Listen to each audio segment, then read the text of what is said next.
सूबे की सियासत में जो केंद्र बिंदु है वो इस समय महाकुंभ बना हुआ है और महाकुंभ के अलावा दूसरा मुद्दा है संभल का, जहां संभल में हिंदू परिवारों की वापसी हुई है और हिंदू परिवारों को 47 साल बाद उनके वो जमीन के कागजात दिए जा रहे हैं जिसे उनसे छीन लिया गया था साल 1978 के दंगों में। जी हां, वो जमीन थी 10,000 स्क्वायर फीट जिस पर अवैध रूप से कब्जा किया गया था, जिन कब्जों को अब पूरी तरीके से आजाद कराकर हिंदू परिवारों को उसके कागजात सौंपे जा रहे हैं। नमस्कार, कैपिटल टीवी उत्तर प्रदेश देख रहे हैं आप और मैं हूं आपके साथ अखिलेश पांडे और आज मैं हमारे खास प्रोग्राम थर्ड आई के आज के इस अंक में आपको बताऊंगा विस्तार से इस संभल के बारे में, जहां पर 47 सालों बाद हिंदू परिवारों को उनकी जमीन के कागजात सौंपे जा रहे हैं, जिसको लेकर वो खुद भी भावुक हो चुके हैं। सबसे पहले इस बारे में बात करते हैं सीएम योगी आदित्यनाथ के उस वक्तव्य की जिसको उन्होंने 16 दिसंबर को विधानसभा के शीतकालीन सत्र में दिया था। जब शीतकालीन सत्र में विधानसभा में समाजवादी पार्टी लगातार हो हंगामा कर रही थी, तो उस दौरान 16 दिसंबर को संभल मुद्दे पर जवाब देते हुए सीएम योगी आदित्यनाथ ने कड़ी जुबान में कहा था कि साल 1978 में जिस तरीके से दंगे किए गए, जिस तरीके से हिंदुओं के साथ हिंसक घटनाएं की गई, हिंदुओं को मौत के घाट उतारा गया, वो अब दोबारा से 2024-25 में नहीं होने दिया जाएगा। यानी 2024 में जब दोबारा से संभल में हिंसा हुई और हिंसक घटना घटी, जिसको लेकर यह मामला सामने आया कि असली और नकली मुसलमान को लेकर ही यह संभल की जो 24 नवंबर की घटना थी वो घटी थी, लेकिन उसे मूर्त रूप अलग ही देने का प्रयास किया गया था। उसे दर्शाया जा रहा था कि असल में यह हिंदू और मुस्लिम के बीच की लड़ाई है और यह हिंसा केवल और केवल हिंदू पक्ष की ओर से डाली गई संभल की शाही जामा मस्जिद के सर्वे की याचिका को लेकर ही हुई है, जबकि असल मामला कुछ और ही है। असल मामला तो है यहां पर तुर्क बनाम पठान मुसलमानों की आपसी रंजिश का, और यह रंजिश है समाजवादी पार्टी के दो नेताओं की, जिनमें एक है सपा सांसद जियाउर रहमान बर्क और उनके परिवार के लोग, और दूसरी तरफ हैं संभल के ही सपा विधायक इकबाल महमूद और उनके परिवार के लोग। और संभल में जो हिंसा घटी उसमें मुख्य रूप से दो आरोपी जो बने थे, उन दो आरोपियों में सबसे शीर्ष नाम था संभल के सपा सांसद जियाउर रहमान बर्क का, और दूसरे संभल के ही जो विधायक हैं इकबाल महमूद, उनके बेटे का नाम दूसरे स्थान पर था। और ये दोनों के दोनों ही संभल हिंसा के मुख्य आरोपी हैं पुलिस की रिपोर्ट के अनुसार। लेकिन अब इस समय जो मामला सामने आया है उस मामले पर अगर हम नजर डालें तो वो मामला है हिंदुओं को 47 साल बाद उनके घरों की, उनकी जमीन के कागजात सौंपने की बारी। जी हां, दरअसल सीएम योगी आदित्यनाथ ने 16 दिसंबर को खुले तौर पर कहा था कि जो भी इस हिंसा का दोषी होगा उसको बख्शा नहीं जाएगा और एक एक का हिसाब किया जाएगा। और साथ ही सीएम योगी आदित्यनाथ ने संभल की जमीन को लेकर भी दावा किया था और बताया था कि पुराणों के अनुसार कल की अवतार जो भगवान श्री हरि विष्णु का होने वाला है वो भी संभल की ही भूमि में होने वाला है, यानी संभल के इलाके में ही होगा। ऐसी परिस्थिति में संभल को लेकर शासन के साथ साथ प्रशासन भी पूरी मुस्तैदी से लगा हुआ है और लगातार वहां पर नए नए स्तर पर काम किया जा रहा है और विभिन्न प्रकार से मंदिरों की खोज की जा रही है, जो पुराने मंदिर रहे हैं, 68 तीर्थ, 19 कुएं और बाकी अन्य धार्मिक स्थलों की भी खोज वहां पर की जा रही है, जिनको जबरन 1978 में बंद करवा दिया गया था और उसके बाद के हुए बवालों में भी बंद करवाया गया। और वहां से पलायन करने को जो हिंदू आबादी मजबूर हुई थी उनका भी यहां पर पूरा का पूरा अभिशाप किया जा रहा है। और जिस तरीके से हिंदुओं की जमीन पर मुस्लिम पक्ष की ओर से कब्जा किया गया था, उस कब्जे को हटाकर अब हिंदुओं को ही उनके कागजात सौंपे जा रहे हैं। दरअसल साल 1978 के दंगों में समुदाय विशेष के लोगों ने, यानी मुस्लिम समुदाय के लोगों ने हिंदुओं को खदेड़ दिया था। स्थिति यहां तक आ गई थी कि लोग अपना घर बार, जमीन जायदाद सब कुछ छोड़कर वहां से पलायन कर गए थे। उनके जाने के बाद मुस्लिम समुदाय के लोगों ने इन संपत्तियों पर जानबूझकर जबरन कब्जा कर लिया था। अब जिला प्रशासन पैमाइश कराकर न केवल हिंदुओं की जमीन को खाली करवा रहा है, बल्कि उन्हें वापस बुलाकर संभल में उन्हें उनकी जमीन का कब्जा भी दिलाया जा रहा है। जिला प्रशासन के मुताबिक अभी तक 10,000 स्क्वायर फीट जमीन कब्जा मुक्त कराई जा चुकी है और शेष 5,000 स्क्वायर फीट के लिए बुलडोजर कार्रवाई भी की जानी है, यानी कुल मिलाकर 15,000 स्क्वायर फीट। दरअसल 24 नवंबर 2024 को शाही जामा मस्जिद के सर्वे के दौरान भड़के दंगे के बाद संभल में प्रशासन की यह सबसे बड़ी कार्रवाई है। जिला प्रशासन के मुताबिक संभल में रोडवेज बस स्टैंड के पीछे करीब 2 बीघा जमीन पर बाग है। यहां 1978 तक हिंदू परिवार रहा करते थे। जब 1978 में यहां दंगा हुआ तो मुस्लिम समुदाय के लोगों ने एक राय एक मत होकर हिंदू परिवार पर हमला कर दिया। इस घटना में हिंदुओं को अपना घर बार और जमीन जायदाद सब कुछ छोड़कर यहां से भागना पड़ा था अपनी जान बचाने के लिए। तब से ये लोग दूसरे मोहल्लों में रहकर अपना जीवन यापन कर रहे हैं।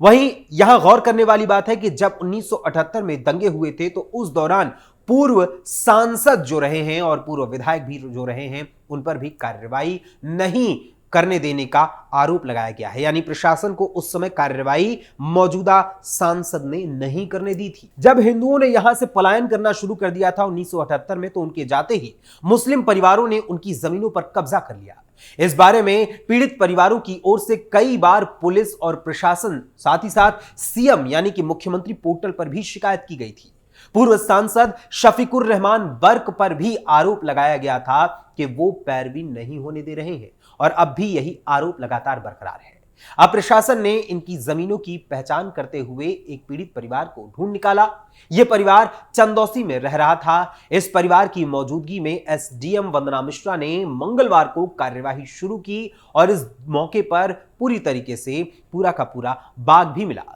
और जो शफीकुर रहमान बर्क हैं वो सपा सांसद जियाउर रहमान बर्क के पिता हैं। ये वही सपा सांसद जियाउर रहमान बर्क हैं जिनके खिलाफ पुलिस ने एक एफआईआर दर्ज की थी हिंसा से संबंधित 24 नवंबर को लेकर, और उसके अलावा एक और एफआईआर दर्ज हुई थी, वो है बिजली चोरी के मामले में, और उनके ऊपर 1,91,00,000 रुपए का जुर्माना भी ठोका गया था। और इसके अलावा प्रशासन की ओर से उनके निर्माणाधीन मकान को लेकर भी एक नोटिस जारी की गई थी, जिसमें प्रशासन की ओर से कहा गया था कि जियाउर रहमान बर्क ने अपने मकान का नक्शा पास कराए बगैर ही उसका निर्माण करना शुरू कर दिया था, जिसको लेकर बुलडोजर की कार्रवाई भी की गई थी और उसके बाद उन्हें 3 नोटिसें जारी की गई थी, जिसके पश्चात लगातार आगे की कार्रवाई की जा रही है।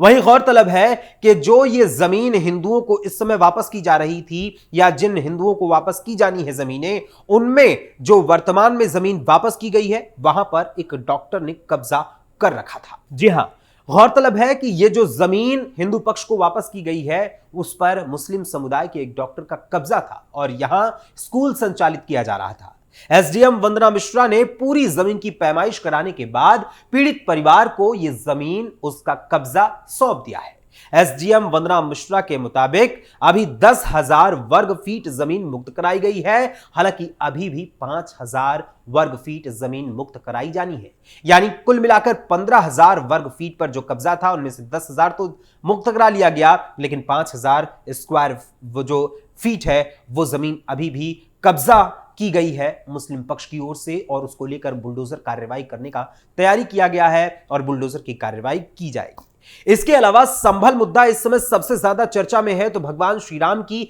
51 फीट गगनचुंबी मूर्ति को लेकर। जी हां, भगवान श्री राम की 51 फीट गगनचुंबी मूर्ति यहां पर तैयार हो चुकी है और सीएम योगी आदित्यनाथ इसका अनावरण कर सकते हैं, ऐसा अनुमान लगाया जा रहा है, जिसको लेकर संभल से एक निवेदन करते हुए सीएम योगी आदित्यनाथ को खत भी लिखा गया है। और यहां गौरतलब है कि श्री रामचंद्र जी की मूर्ति के साथ साथ यहां पर हनुमान जी की और गरुड़ देव की भी मूर्ति है और साथ ही अशोक वाटिका भी यहां पर दिखाई जाएगी, जिसको लेकर संभल में पूरी तरीके से प्रशासनिक तौर पर पूरी व्यवस्था चाक चौबंद है। और इसके अलावा लगातार पुलिस और प्रशासन यहां पर कार्रवाई कर रहा है, जिसको लेकर समाजवादी पार्टी खास तौर पर बौखलाई हुई है। और अखिलेश यादव के चहेते जो सपा सांसद जियाउर रहमान बर्क हैं वो भी मुश्किलों में घिरते हुए नजर आ रहे हैं। और जिस तरीके से मुस्लिम पक्ष ने यहां पर 1978 से लेकर 2024 तक कब्जा कर रखा था हिंदू पक्ष की उन जमीनों पर, जिसको हिंदू पक्ष ने अपनी जान बचाने के लिए उन जमीनों को छोड़कर, उन जायदाद को छोड़कर, अपनी संपत्ति को छोड़कर दूसरे मोहल्ले में रहने के लिए मजबूर वो हुए थे 1978 के दंगों में। उस दौरान शफीकुर रहमान बर्क वहां पर जो जनप्रतिनिधि थे, उनके नेतृत्व के कारण यहां पर कोई उचित कार्रवाई नहीं हो पाई थी, जिसकी वजह से हिंदुओं की जमीनों पर मुस्लिम पक्ष के लोग कब्जा करते जा रहे थे। और अब जब वक्त बदला है तो सीएम योगी आदित्यनाथ लगातार जो हिंदू पक्ष की बात भी सुन रहे हैं और साथ ही साथ प्रशासनिक व्यवस्था का संचालन कर रहे हैं। उनका साफ कहना है कि जो भी दंगे का आरोपी रहेगा उसके खिलाफ कार्रवाई की जाएगी। लेकिन इसके अलावा सीएम योगी आदित्यनाथ ने 16 दिसंबर को एक और बात कही थी। उस दौरान उन्होंने कहा था कि जिस तरीके से किसी भी गैर हिंदू, चाहे वो क्रिश्चियन के हों, चाहे वो मुसलमान हों, चाहे वो सिख धर्म से संबंधित हों या अन्य कोई भी धर्म से संबंधित लोग हों, उनकी यात्राओं में यदि कोई हिंसक घटना नहीं घटती है तो आखिर हिंदुओं की यात्राओं या हिंदुओं के त्योहारों में ही हिंसक घटना क्यों घटती है। यदि कोई घटना घटी तो उसको लेकर जो भी उचित ठोस कार्रवाई होगी उसे किया जाएगा। और उसी के मद्देनजर इस समय संभल में पूरी मुस्तैदी के साथ सीएम योगी आदित्यनाथ के आदेश पर शासन और प्रशासन दोनों ही कड़ी कार्रवाई कर रहा है। और यहां पर तीव्र गति से न सिर्फ 68 तीर्थों, 19 कूपों को पुनर्जीवित किया जा रहा है, बल्कि उसके साथ साथ यहां पर जिस प्रकार के अवैध कब्जे किए गए हैं खास करके मुस्लिम पक्ष की ओर से, उन कब्जों को मुक्त कराकर हिंदू पक्ष को उनकी जमीनों का कागज भी सौंपा जा रहा है और उसका कब्जा भी दिया जा रहा है। और ऐसी पूरी परिस्थिति को देखते हुए जिस तरीके से खलबली मौलाना गैंग में मची हुई है वो एक अलग ही स्वरूप में नजर आ रही है। क्योंकि कुछ दिनों पहले इसी खलबली को देखते हुए ही 54 बीघा जमीन महाकुंभ की जो बताई जा रही थी कि वो वक्फ बोर्ड की है, उसको लेकर भी सीएम योगी आदित्यनाथ ने जवाब दिया था, जिसके बाद सीएम योगी आदित्यनाथ की तारीफ करते हुए शहाबुद्दीन रिजवी बरेलवी नजर आए थे और उन्होंने कहा था कि महाकुंभ का आयोजन बहुत ही भव्य, दिव्य और व्यवस्थित स्वरूप में कर रहे हैं सीएम योगी आदित्यनाथ। यानी जैसे ही योगी आदित्यनाथ ने अपने रुख को बदला और उन्होंने कहा कि हम एक एक इंच जिसको कब्जा किया हुआ है वक्फ बोर्ड ने उसको खंगालेंगे और उस पर कार्रवाई करेंगे और जिन लोगों की जमीनें हैं उन्हें वापस करेंगे, तो ऐसी परिस्थिति में शहाबुद्दीन रिजवी बरेलवी के बयान भी बदल गए थे। इस पूरे मामले पर संभल में जिस तरीके से जो हिंदुओं की जमीन अब उन्हें वापस लौटाई जा रही है कब्जा मुक्त कराकर मुस्लिम पक्ष से, और दूसरी तरफ जो शहाबुद्दीन रिजवी के बोल बदल गए हैं, उस पूरे मामले पर आप सभी का क्या कुछ कहना है अपने कमेंट्स के माध्यम से हमें जरूर बताइएगा। फिलहाल अभी के लिए थर्ड आई के आज के इस अंक में बस इतना ही। थर्ड आई के अगले अंक में फिर मुलाकात होगी किसी और खबर, किसी और मुद्दे, किसी और विषय के साथ। तब तक के लिए मुझे अनुमति दीजिए। धन्यवाद। जय हिंद, जय भारत।